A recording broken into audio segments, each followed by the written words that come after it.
مساء الفل. دعوه للتفاؤل عشان ده الماتش ال 300 لبرونو فرنانديز. تعال اقول لك ليه.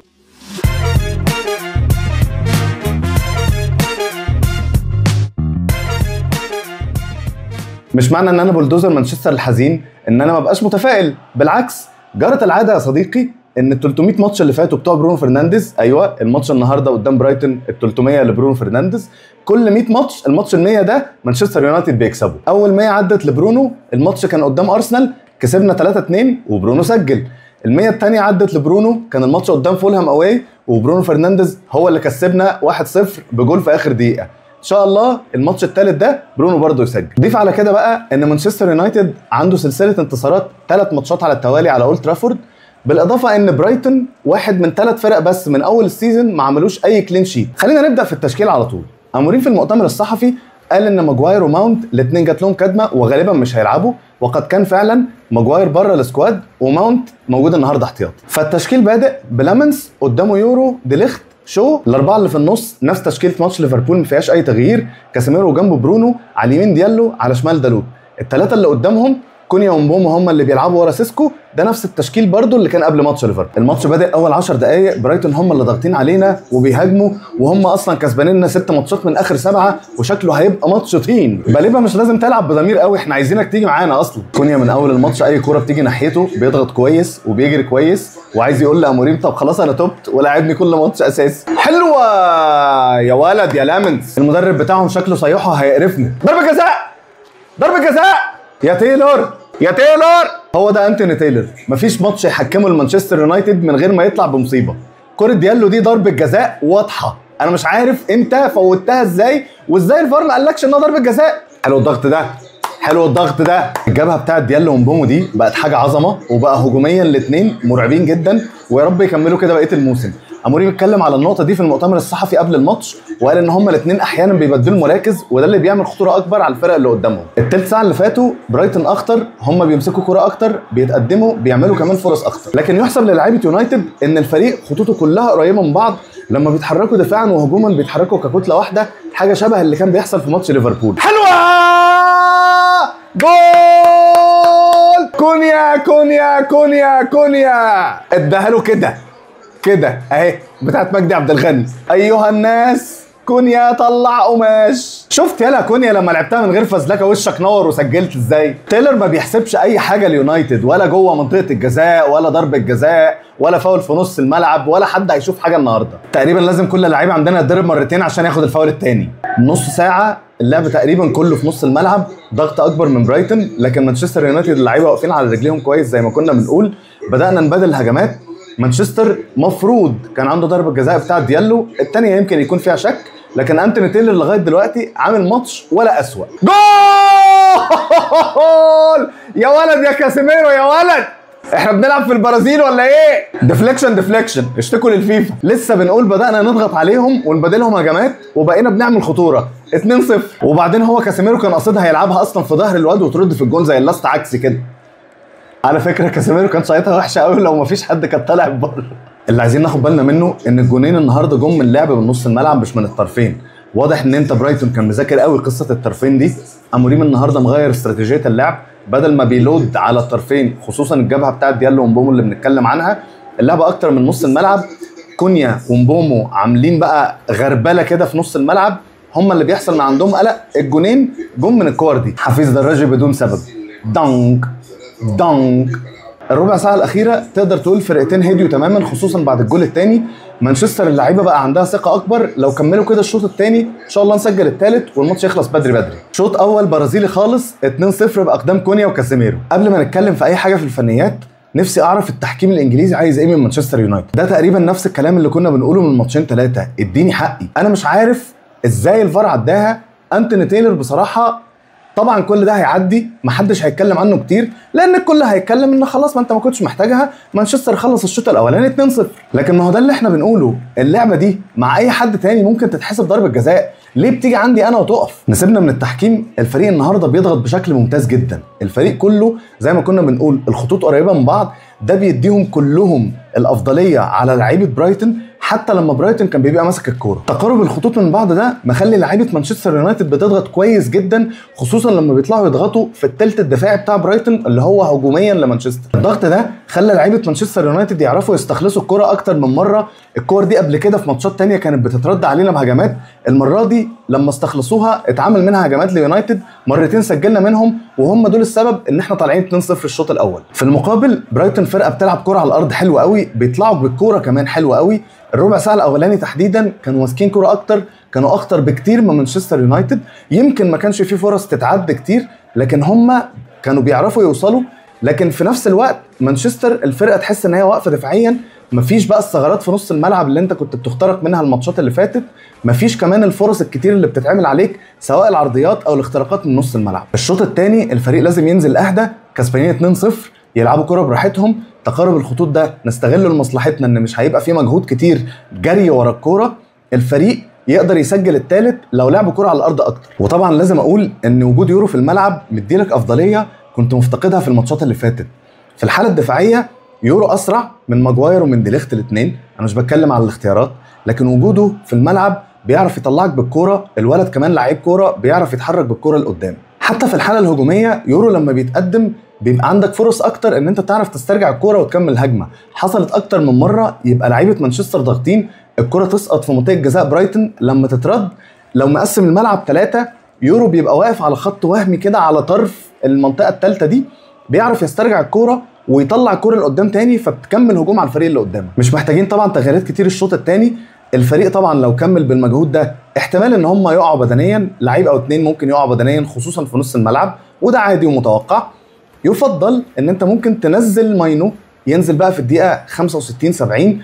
طول ما انت بتلعب ان انت بتهاجم من نص الملعب او حتى لما بتدافع اكتر من نص الملعب، ماينو هينزل يعرف يديك عمق دفاعي ويعرف يلعب الكرة ويطلعك لقدام. لعيب قوي، لعيب قوي، ما تسيبه برونو يسجل في الماتش ال 300.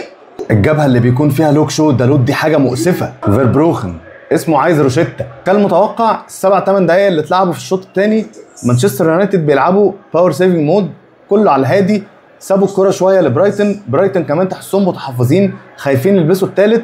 الماتش شكله هيبدا يهدى، لكن يمكن بعد الدقيقه 60 يبداوا يجزوا على بعض تاني. لكن في نفس الوقت طريقه لعيبه مانشستر ما اتغيرتش، هم سايبين الكرة لبرايتون لكن بيضغطوا عليهم في كل مكان في الملعب. سيسكو تحسه عايز ياخد ثقه في نفسه اكتر شويه. الكرة اللي قطعها دلوقتي من ياسين العياري دي لو تقدم خطوتين كمان كان ممكن يحطها براحته اكتر من كده. احنا عايزين نبدا نعمل الرابطه الرسميه للتطبيل لدي ليخت. الولد ما شاء الله بيقدم مستويات هايله زي ما كنا بنقول عليه في الماتشات اللي فاتت، كابتن من غير شاره. الولد عامل قياده لخط الدفاع بطريقه ممتازه، ربنا يكفيه شر الاصابات. الله اكبر الله اكبر. طلع باليبا ونزل حضره السول ميلنر، جول يا ولد يا مبومو. لسه بنقول برايتون هو الخصم المفضل لمبومو. سيسكو مهم قوي يا جماعه في استرجاع الكوره، هو اللي ضغط واستلم ولف وطلع مبومو، حطها تحت رجله، سجل الثالث. لا يا معلم انا لسه مستني الجون بتاع برونو، ماليش دعوه.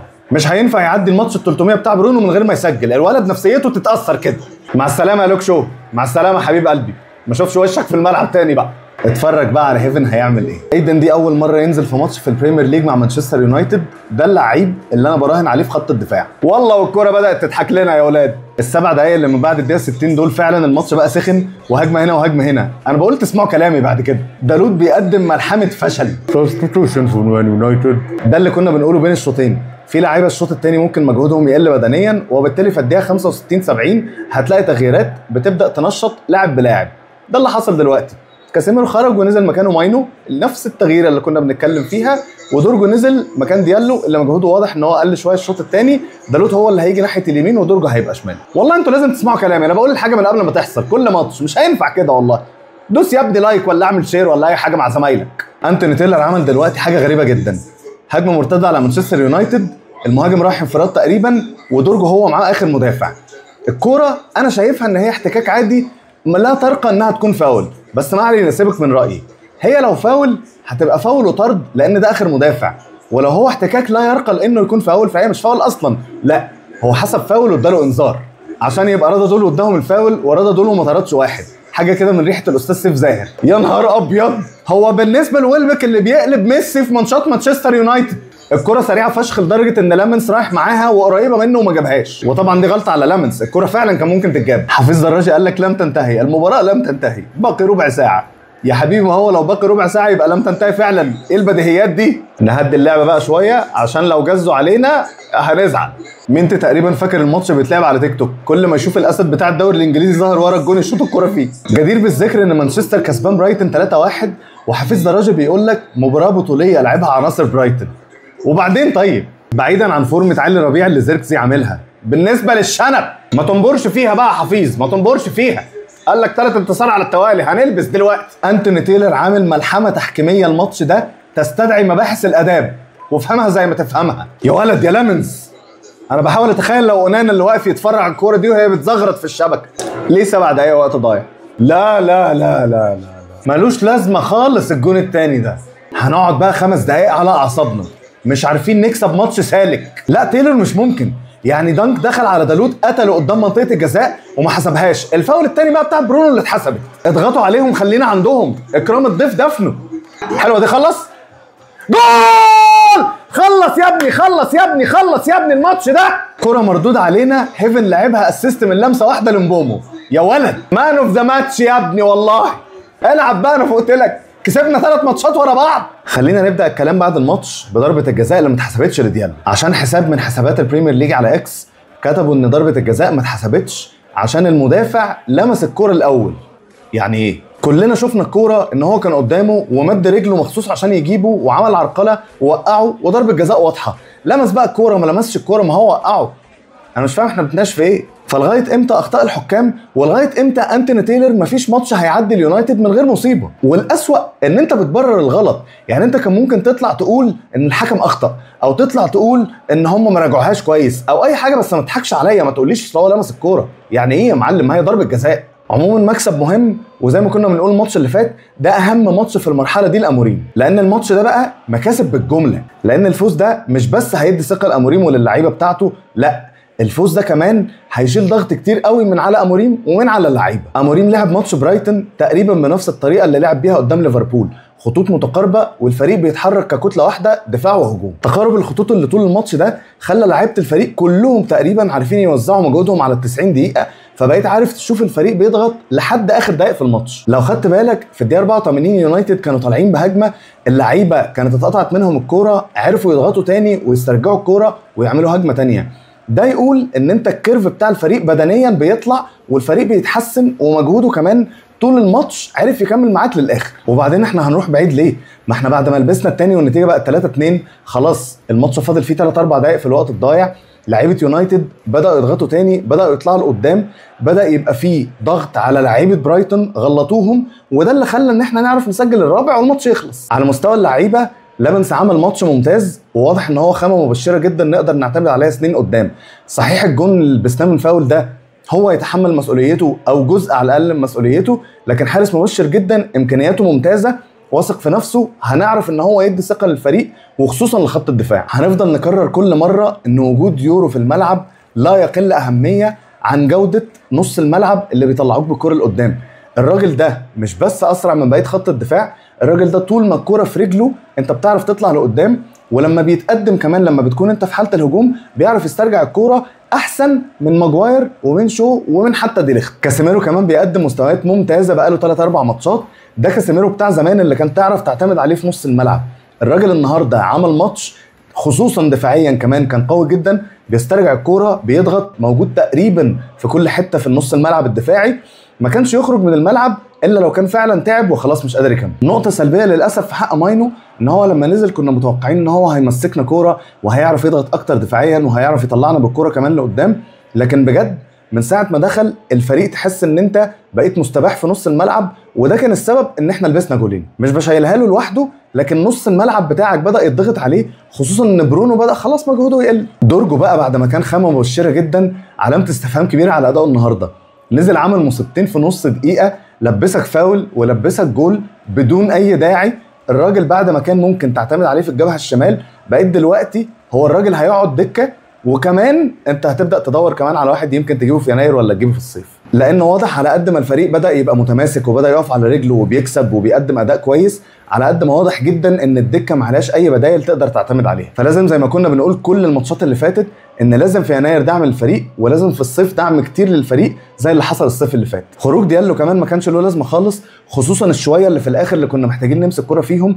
ديالو لو كان موجود في الملعب كان هيقدر يطلع لقدام ويمسك الكرة في رجله اكتر من كده. كونيا لازم نديله حقه ونقول ان هو عمل ماتش ممتاز النهارده، قدم مستوى من بتوع وولفرهامبتون اللي مانشستر يونايتد اشتراه عشانهم. الراجل تقريبا كان موجود في كل حته في الملعب، دفاعيا وهجوميا. في الدفاع كان بيضغط كويس، بيعرف يسترجع الكوره، هجوميا سجل وعرف يفتح مساحات لزمايله، وكان سبب كبير ان احنا نكسب النهارده. وطبعا بومو حدث ولا حرج، 8 مساهمات تهديفيه قدام برايتون في البريمير ليج بما فيهم الجولين بتوع النهارده. الراجل النهارده عمل ماتش ممتاز، ويأكد لنا للمره الألف انه احسن صفقه عملها اليونايتد السنه دي. وطبعا لو هنتكلم على مبومو والجول الرابع لازم نتكلم على عبقريه برونو. سيبك بقى من كل الاداء اللي هو عمله طول الماتش، الكرة بترد عليك، هيفن لعبها من لمسه واحده، الراجل عمل سكان بعينه شايف هيفن انه هيلعبها، فوتها تفويته اسطوريه، ودت مبومو لوحده، الراجل كمان ما استلمش، مش محتاج يستلم، وهي جايه حطها فيرست تايم، سجلت الجول الرابع. اي حد مكان برونو اعتقد كان ممكن يستلم ويفكر، كان ممكن الهجمه دي تروح. اهميه مكسب ماتش برايتون بقى مش بس في ال3 نقط، في انك كسبان 3 ماتشات ورا بعض منهم فرقتين صعبين زي ليفربول وبرايتون. الماتش الجاي نوتنغهام فورست، مش مهم بقى هوم ولا اوي، الفرقه دي نظريا مش شايفين قدامهم، ففي فرصه كبيره ان مانشستر يبقى كسبان 4 ماتشات ورا بعض، ولو كسبت 4 الخامس قدام توتنهام ان شاء الله هنكسبه. تعالى بقى اديلك شويه احصائيات من اللي بتعجب الجمهور. مانشستر كده كسبان 12 نقطه في اخر 6 ماتشات، مفيش حد اعلى منه في الدوري غير 13 نقطه، ارسنال والسيتي. الاجمد بقى ان مانشستر يونايتد السنه دي اكتر فريق فاز على ملعبه 4 ماتشات ب 12 نقطه. احصائيه بقى من اللي هي ايجابيه وسلبيه في نفس الوقت دي، مانشستر يونايتد اول مره يكسب 3 ماتشات ورا بعض من سنه و8 شهور. كتير قوي، بس زي ما كنا بنقول ان شاء الله الستريك تكمل، وده هيدي ثقه للفريق ونكسب ال5 ماتشات ورا بعض قبل التوقف الدولي. وطبعا الاحصائيه الالطف ان مانشستر يونايتد من ساعه ما لامنز وقف في الجون ما خسرناش ولا ماتش، لو كملنا كده هناخد الدوري.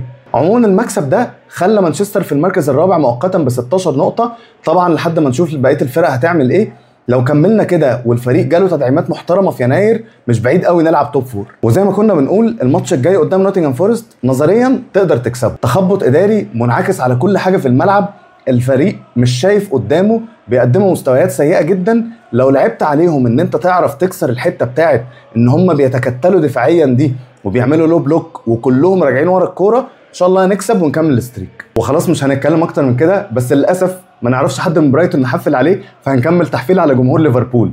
ما تنساش لايك عشان السير، شير عشان الشياطين الحمر، سبسكرايب عشان خاطري. سلام.